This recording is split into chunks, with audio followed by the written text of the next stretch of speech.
Yun, may dumating nga para sa ating package. Buksan natin to. Malupit to. Malupit na item to. Natin kung ano yung nasa laman. Naka-plastic siya. Magandang item to eh.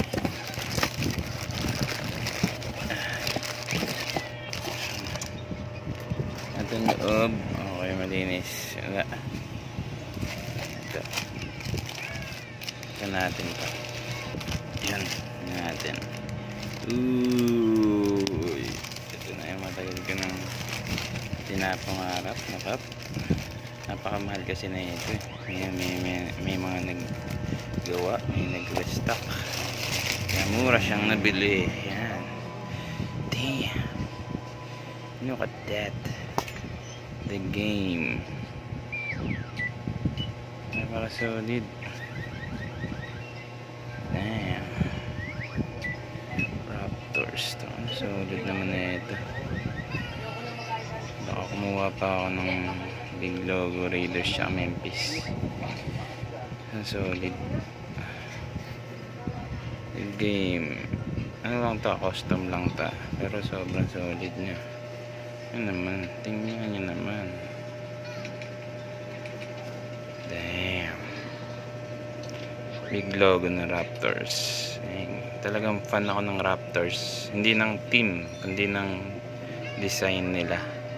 Sobrang solid, sobrang ganda. Pinakamagandang jersey sa buong NBA para sa akin, Raptors na violet. Yan, Barney colorway. Yan, hindi ako fan ng basketball team, fan lang ako ng logo nila. Sobrang ganda ng design.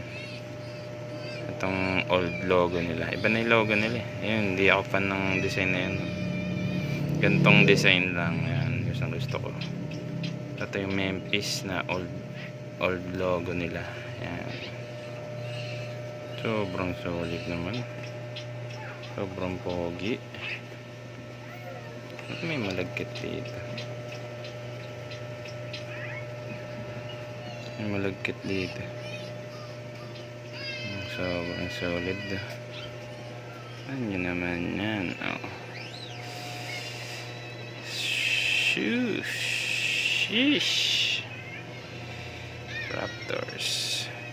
Kasi kung bibili ka ng tingin ko, kung bibili ka ng legit, para sa mga may budget lang yun na mapapera talaga ang investment nila.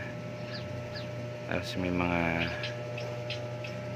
kasi kung gusto mo lang pamorma ng malupit, custom ka na lang pag wala kang budget. Hindi naman kasiraan sa'yo yan eh. Alright, sobrang solid na ito. Alright, goods na yan.